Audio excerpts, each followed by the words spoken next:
are extremely powerful to help you achieve the things that you desire. This is proven. Setting goals helps you accomplish things and be more successful in the areas you want to be successful in. And that is why Toastmasters lays out so well a way to set and achieve goals for your club. And when Robbie asked me to talk about goal setting, I could take the easy old way and say, sure, let's talk about SMART goals. Anybody here not heard of SMART goals? SMART goals, I mean, you go Google it, you'll see tons of articles and presentations, and SMART goals, specific, measurable, actionable, reasonable, and timely. And that's how we want to do our goals. We want to write them down, because writing goals down is important. And that's why Robbie just spent a bunch of time passing out worksheets and showing you different written resources. She even said she wanted to come and see your written resource, your success plan, because writing this stuff down works. And Toastmasters has that calendar. That's your timely part. Everything we achieve in Toastmasters is reasonable. It's been proven. So everything Toastmasters puts out follows that SMART design. And I don't think it would help you as much for me to just walk you through that, because it's laid out for everybody. So I thought, what could I talk about goal setting that maybe would help you a little differently than the traditional, let's write them down, let's make sure it's measurable, let's make sure it's actionable. And I came up with a quote that I heard a couple years ago and a secret that I want to share. I'll tell you the quote first. The quote was from Darren LaCroix, and he is a Toastmaster International Contest winner and now a professional speaker. And the quote that he shared with us was, "Nobody joins Toastmasters to be a better Toastmaster. They join Toastmasters to develop skills to be better at their outside occupation or outside group or something in their life. So the skills learned in Toastmasters complements their outside life." So that's an important thing to remember as I'm talking. And here's a secret that I want to share with you. Very important secret. The members of your club and the average Toastmasters are not nearly as dedicated as Robbie and Susan in this room. With those two things in mind, let's look at your goals that the officers, Robbie just chartered the officers to achieve these goals for your club. Regular members don't care. Regular members aren't worried about if you get another ribbon on the banner or who does this or who does that. They're not worried about that nearly as much as they're worried about themselves. Their selves are going to be number one for most people, unless you're a Robbie or a Susan. So when we know that, how are we going to accomplish the goals for our club? We need to find out, as officers, what are the personal goals of the individuals that are in our clubs, and then work with them of how Toastmasters can help them accomplish their personal goals. And when you match those two together, you will help members achieve their personal goals, and the club will then achieve the club goals. But until you match those up, it's more difficult to achieve either of them. So what we first need to do, and especially the Vice President of Education, is going to need to find out what are the personal goals of the Toastmaster. Now, if it's a long-time Toastmaster, one of the reasons they might stick around and be Toastmasters is the fellowship and the great people that we meet in Toastmasters. And that's a valid reason to be in Toastmasters. And I think those of us that have been in Toastmasters a long time, that's definitely part of it. But the newer people, they haven't experienced that yet. So they're going to have their business and or personal goals that they heard Toastmasters could help. So first, as a VP of Education, or whatever officers are mentoring the new people, you start to have to decide what are those goals. And it needs to be more than, I want to speak better. Why? What kind of presentations?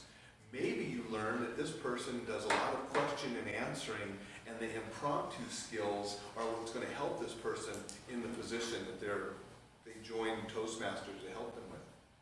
So then you make sure you work in the calendar that they are one of the people active in Toastmasters, and encourage them to get into Toastmasters table topics competitions. So you help them work on that, but then show them the different avenues how manual speeches will also help with that skill.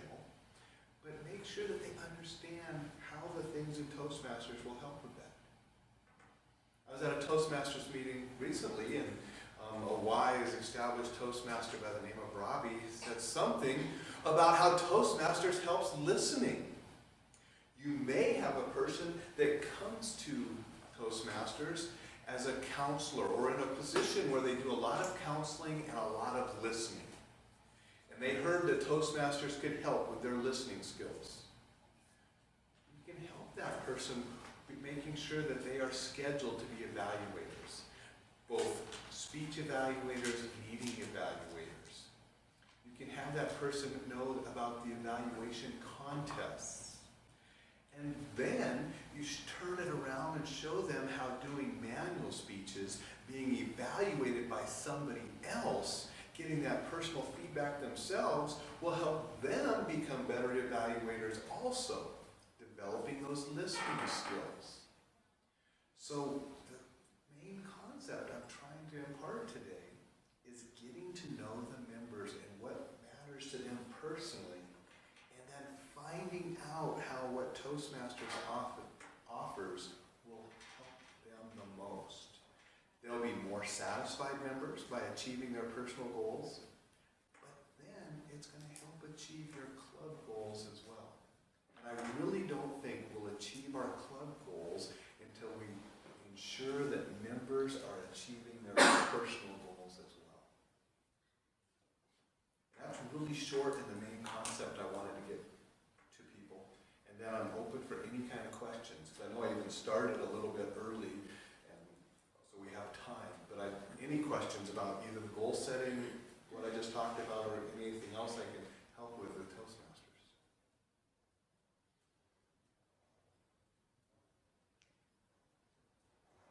I know that visualization is a big part of achieving the goal, and ultimately of goal setting too. Well, maybe not the setting part, but still, sometimes it's difficult to visualize yourself doing something that you've never done. How do you handle that? Find somebody that's already doing it and watch them, and visualize yourself doing what they did. That would be how I would start if you've never done it, is find those role models, whether they're speakers or evaluators in your club. Toastmasters International has tons of YouTube videos of great presentations from the contests. Watching those individuals and then visualizing how you could do that. Go one step further and think how you would do it a step better than the person. And maybe you think, oh, I'm not there yet. I can't be better than Darren LaCroix, the world champion speaker. Well, you can visualize that you're better, and that's the first step of getting there. Thank you. Is there a recipe that you might have in mind that could help a new member that doesn't have a goal? They just came to check out club, and perhaps they don't yet know how they can utilize the skills that Toastmasters has to offer? Could you repeat the questions? Sure, she wants to know, what about that new member that doesn't really know why they're there? They're just checking it out. I guess the first thing to ask that person is, why are they checking it out? Something had to be in the back of their mind about either communication and or leadership, because they're there. And so what is it about communication and or leadership that interests you, it's sort of like a mediator when you're in a mediation of a dispute, and neither of them wants to talk about the real issue. And I have spent hours going through fluff until you find out the real thing. So sometimes it's those open-ended questions, get them talking about what they do, and then you'll start finding it. We had a gentleman the other day that said, well, I don't really know, I'm retired, I'm not sure how this group could help me. But I teach this camp at the summer with these kids. You're communicating with them, you're hopefully setting a good communication, a leadership role model for kids. And then he mentioned he was active with his church. Tons of opportunities in a church setting for both communication and leadership skills to help that church.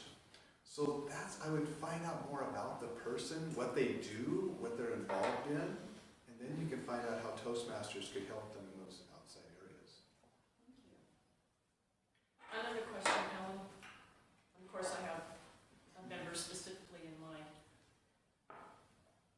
How would I drill down to find out for someone that says, well, I'm just retired and I don't want my brain to turn to jelly just because I'm not working anymore.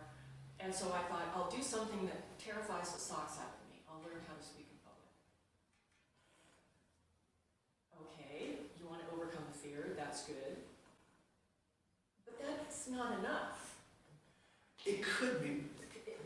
What we want to do is, if that's his goal, to overcome the fear, how do we measure that? And so then we're going to have to say, what would, you ask that person, what's your level of comfort now? And you want to overcome this fear? What does that look like to you? What are you able to do? Does that mean you can get up here like I am right now with no podium, no notes, and talk for 10 minutes? Would that be your overcoming the fear? Would it be speaking to a different organization that's not as friendly as Toastmasters? And do we want to practice in Toastmasters to get you to that level where you go find that other venue? Whether it's the town council meeting that's public about a certain issue, whether it's a church or another civic group that he wants to give a presentation to. So you can find those kind of things that would show what the measurability of overcoming that fear would be, the end cap. And then you start making the measurable steps to get there, to realistically get there, and sort of a timeline. Okay. That helpful? Yeah, that's very helpful. Thank you. I'm going to cut in. If you have another question, we'll have a little bit more time. But I want to bring it back to everybody here in this room, because you're officers. So you've been chartered with helping your club become distinguished. And we've got all these resources to help you.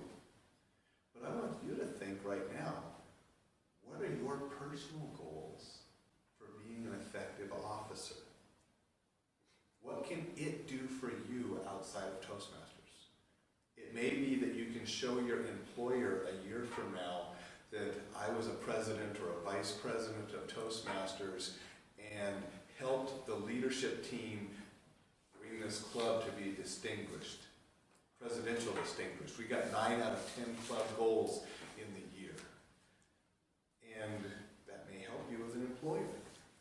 It may help you get a position with another service group or a religious group if you belong to a church. Maybe you want to be on a leadership team. And there's an election process. And you can show that you've been on a Toastmaster leadership team that helped a club succeed. Maybe you just want to develop some skills because you're already in a leadership position somewhere else. Wouldn't helping a Toastmaster figure out their goals for being in the club and helping that individual achieve those goals, which also helps your club achieve the club goals, wouldn't being able to do that help you with an employee with work-related goals to maybe help your unit, department, whatever your occupation structure might be, achieve its overreaching goals? So the skills learned by helping a Toastmaster can also help an employee in your outside job. And it's going to be different for everybody, but I just want you thinking about that. What are your personal goals for Toastmasters? Both as a Toastmaster learning about communication, but also definitely about leadership, because everybody here is an officer working on the leadership channel as well. Where are you going to take the skills that you can practice here and use them outside? And because when you match those up, it's going to make both more rewarding, especially when you're working hard for Toastmasters, but you're seeing the benefit elsewhere. And you won't see that benefit as clearly unless you thought about it and made some notes and put it down as a personal goal too. Other questions? We still got time because she started me 15 minutes. So I've only been here 16 minutes or so I still got 4 minutes left on the agenda time. Not a question, but a comment. You Sure. know, you were speaking about, you know, how to best sell it to the people to really want to be involved. And we have an acronym in the military that we call WIFM, what's in it for me. And I always keep that in mind when I'm trying to sell ice to Eskimos, is the WIFM. If they have a WIFM, then they're going to want to. And that's 100%. I mean, that is the main point of this, is people are most interested in themselves generally. And for sales, it's good salespeople, always what's in it for the person. And so that's what we want to show and help Toastmasters too. It's great if you got them in the door and they're excited, but we want to help them achieve those goals as well. And then they'll stick around and they'll really see the benefit. And later, they'll find that fellowship and that, wow, this is really a great organization with some really good people. And I say that because I've known people from California, Montana, North Dakota, Washington, Idaho. I think that's pretty much the states that I know people that have interacted with people with Toastmasters.